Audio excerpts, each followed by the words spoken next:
The next song is Talk Tonight, and my god, what a fucking song. This should be considered one of the all-time great acoustic guitar songs. I would put it up with Yesterday, except I feel that this dicks all over Yesterday. This is a million times the song Yesterday is. It's recorded with a very loose attitude towards the recording process.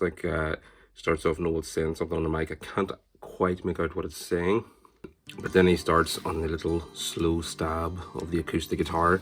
It just makes a point of hitting every string and giving it its own frequency. It's not just a chord and it's not an arpeggio. It's just that Goldilocks spot in between. And then he starts on the acoustic riff. Seemingly randomly, the percussion comes in, which is just, I think it's Alan White is just clapping his hands. There's very, very spontaneous feel to the whole thing, and even right to the end where they let the recording run on, and it feels very much like a one take one, and even has Noel coughing. I assume it's Noel. Copyright Noel Gallagher. It's funny you can get a copyright on a cough, but there you go. That last one was copyright me.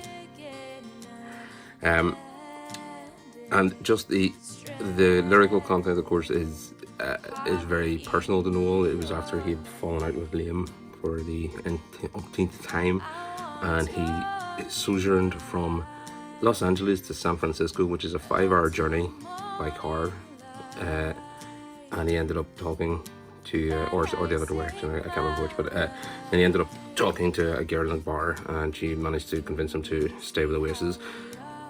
In the UK, they have obviously had their record-selling debut album and all, but in the US, they were still just another band, just trying to get some airtime. So, she probably just thought, here's some pub band guy. He's had a falling out with his drummer, with his singer. Why don't you stick around? You've had some good success over back home. You may as well stick around with it. So fair play to that woman. I don't know if she's ever actually been revealed who it was, which is weird. You would have thought like the Rolling Stone magazine or something would do not an expose, but a sort of profile of her, the way they would have done with Marianne Faithfull back in the day. But that woman speaking to Noel Gallagher on that particular night might have changed the course of musical history in some major way with a butterfly effect. There would have been pressure to continue a tour because there was contractual obligations, but would they have got to record a second album? Would they have kept on going with tours and such? Would they have even booked long-term tours, like world tours, which obviously made them famous in Latin America and all across Europe and such? As far as the impact of the song was, obviously I first heard it on the Masterplan album, which was wall-to-wall gems, that compilation, of course. I don't know if it necessarily has broken out of the sort of Oasis fan base the way that something like Half the World Away has, or Masterplan has up to a point. In contrast to Slide Away, which I feel should be more publicly recognised just because it's on the album, this is a B-side. I do like that this is sort of the secret Oasis song, if you like. I'm pretty sure there's nobody who calls himself an Oasis fan who doesn't like this song. It is just too good. It's just too good of a song.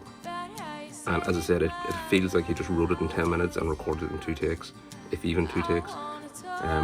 It is just such an outpouring of his emotions and an outpouring of his thoughts in such a sort of pointed way, sitting on my own, chewing on a bone. When you're in that sort of mood where and something came and hit me right between the eyes. He had his moment of clarity, and I don't think that's been sort of articulated before in any lyrical sense. Certainly not as sort of directly and as pinpointedly as that. And there's some nonsensical lyrics like all your dreams are made of strawberry lemonade. I'm not quite sure what that's supposed to mean, and the next line is sort of tangentially connected to it, but it really will go down as one of Noel's masterworks on a career that is as high achieving as Noel Gallagher's songwriting career. A song to put a song in a masterworks sort of category. Like, it really does put it in a position like a million times higher than anything his contemporaries were doing. Even, I would argue, anything that his heroes were doing. As I said, I don't think the Beatles could have written anything as good as this. I really don't.